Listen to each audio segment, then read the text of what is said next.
Natürlich. Natürlich. Rook A8, there he goes. Yeah. So you think he's going in?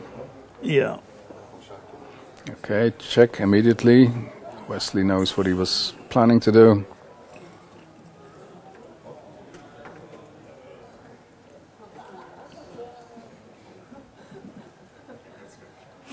Yeah, and I think he's just going to disturb him round the back with Rook C1. And then it's hard to imagine. Yeah, because, okay, let's look at this directly. Rook C1. Rook, he's done it. Yep. Rook H8, check. And he doesn't really have a good square. He can play something like this. And if King F3, you can't hang on to that pawn. That's the problem. Takes and here. And you can just try to win this. Yeah, it's a bit... Just make your moves and you'll realize it's not going to happen. Well, you have an idea. You play here. You play as follows. You play...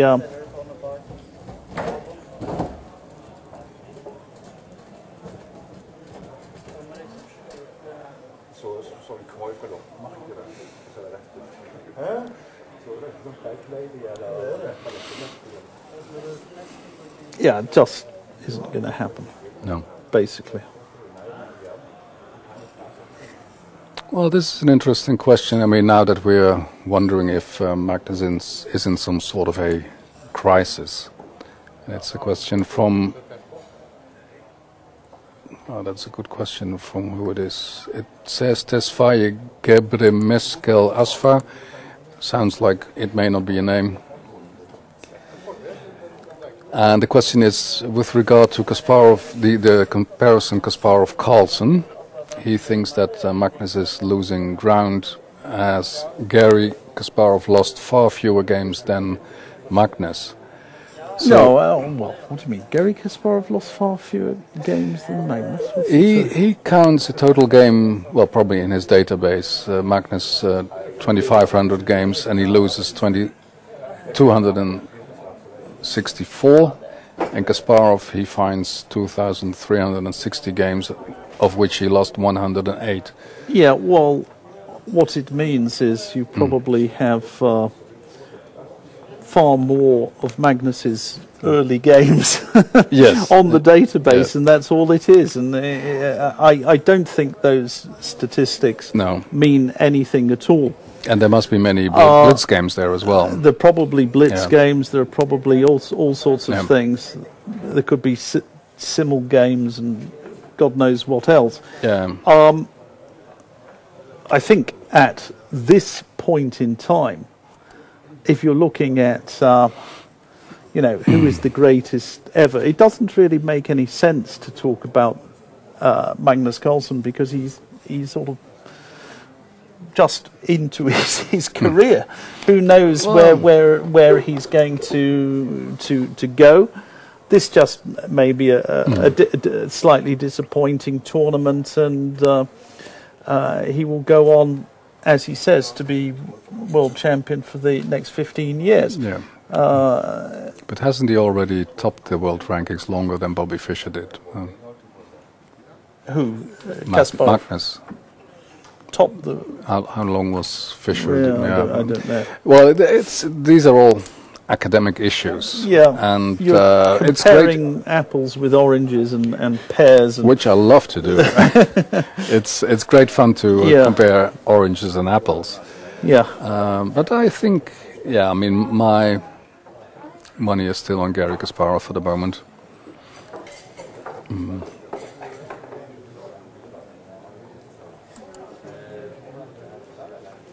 How about Lasker? 27 years as world champion. Yeah. How long has Magnus been world champion? He hasn't been world champion for 27 years, has he? I think there's a bit more activity in the chess world right now. Sometimes Lasker would go off to play some bridge tournament or write a mathematical book or whatever. A philosophical book, which... Yeah, I'm told his philosophy was rubbish, but his maths was probably better. Yeah, a lot better. I think John Nunn spoke about his maths at one point. Yeah, not unfavourably. That's quite something. Yeah, especially with the time that had elapsed. Yeah, and Alex from Romania, he wants to go into the men versus women issue again. Yep. And what does he say about? Oh, that's it. What is it, Batsford? It is. No, that's later. That's later. That's the later one. But I know the book you. Yeah. I also have this one. It's a yellow cover. Yeah. This is the second edition, and it actually has my Simmel game against him there, and I played the Mora Gambit, which for the Moron Gambit. Well, more or less is the Moron Gambit if you blunder a pawn like that in the Sicilian. The last time I played the Mora Gambit, and never again. No. The kind of mistake that you make once. Yeah.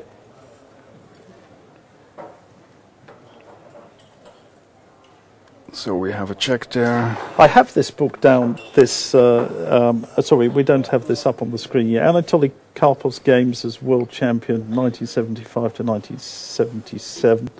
Oh, there we are. This is a sequel.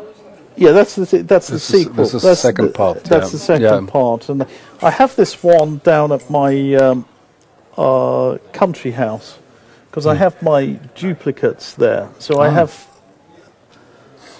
a few hundred books as doubles. You have a few hundred as doubles, don't you? I don't have a country house. You don't have a country house. Why don't you have a dacha? A dacha. Yeah.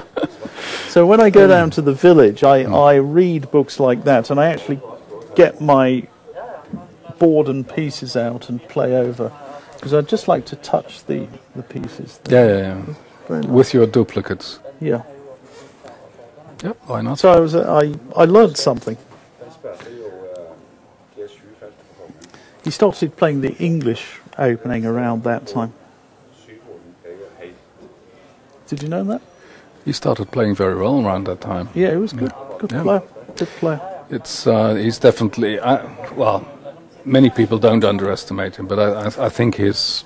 A lot of people underestimate him because Gary beat him. But, I mean, people forget he was spotting Gary how many years when he played it. And Gary only ended up narrowly ahead out of a colossal number of games.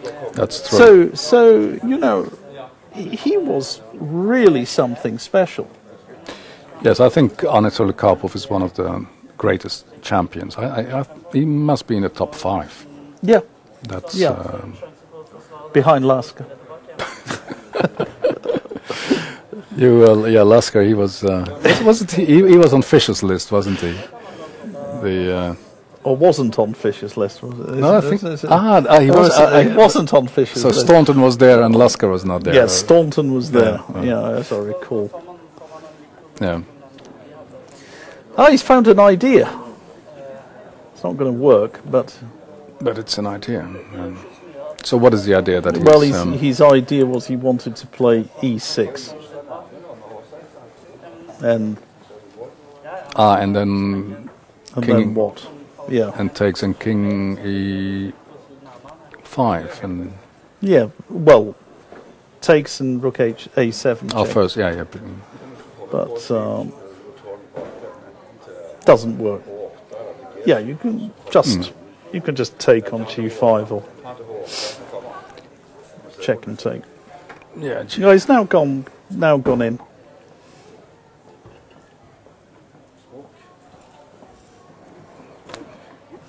None of this is going to work. But he's not running any risk. No chance. No.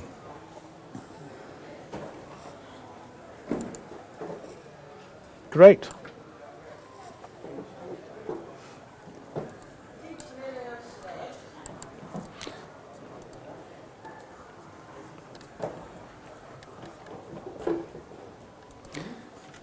So let's assume, Nigel, that It's a draw.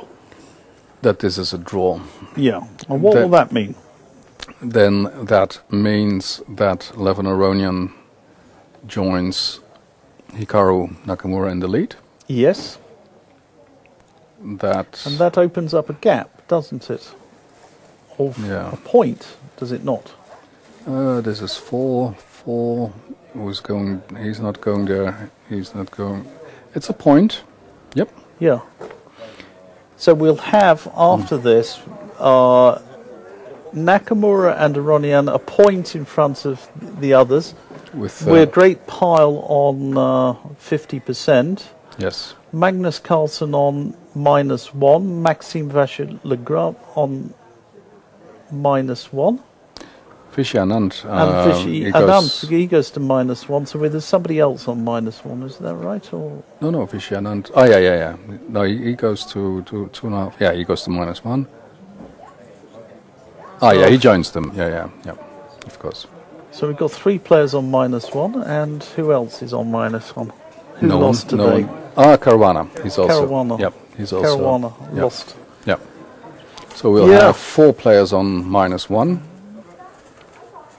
and 2 on +2, and the rest on 50%. Yeah. Yep. So a good day for. So Caruana's actually gone from 4th to 10th today. In one day. In a day, which Yep. shows how tight the tournament is.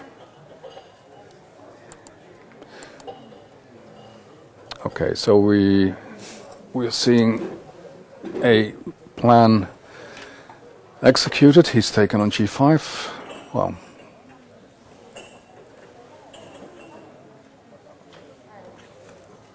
then we assume that he's going to H8, or he's going to check and. Or is he going to play King D5 like a man? Aha.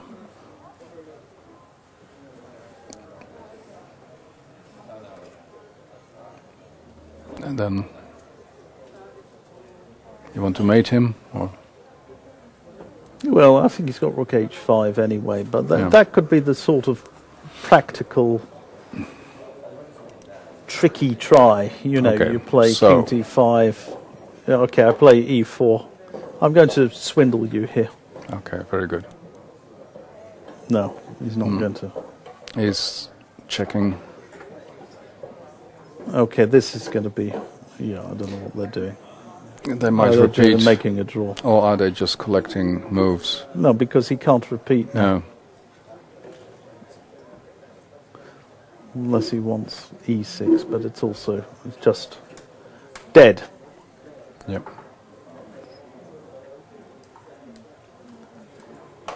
And now he goes to D5.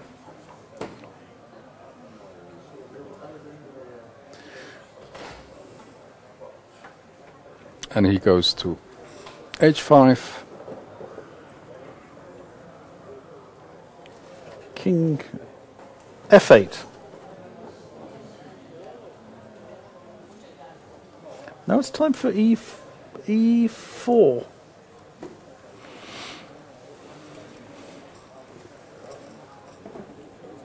Oh, it's a draw. Everything's a draw. I mean, as soon as you take on H6... E6, you can't play E6 anyway. So probably he better take the draw now, right? I mean, why? Yeah.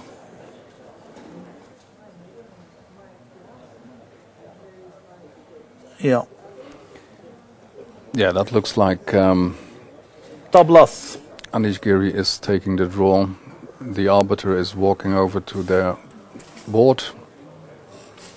No one's going to argue with this draw offer if it was one. Yep. And round 6 of Altibox Norway chess has concluded. Yep. With a draw. Anish Giri, who must be disappointed, he had a very promising position. Yeah. But failed to make the most of it. Yeah.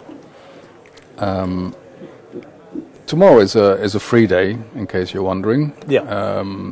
So we're not going to the farm again tomorrow? No, tomorrow everyone is can do whatever you want. Oh, right. So maybe some of them will go to the farm and get some inspiration. Yeah. But most likely they'll be hanging around here and playing Avalon. I don't know. Avalon. I know that Wesley, so he's going to see some fjords because he hasn't seen fjords so far in his life, and then it's a good moment if you're here. Yep. I went up Pulpit Rock. I know. Last time I was here. I know. Well, that was the last time I did physical exercise. We can return to that on the final days. We still have some. We found some footage from the program we did in 2014, Nigel, with a great interview with Linnie Meister.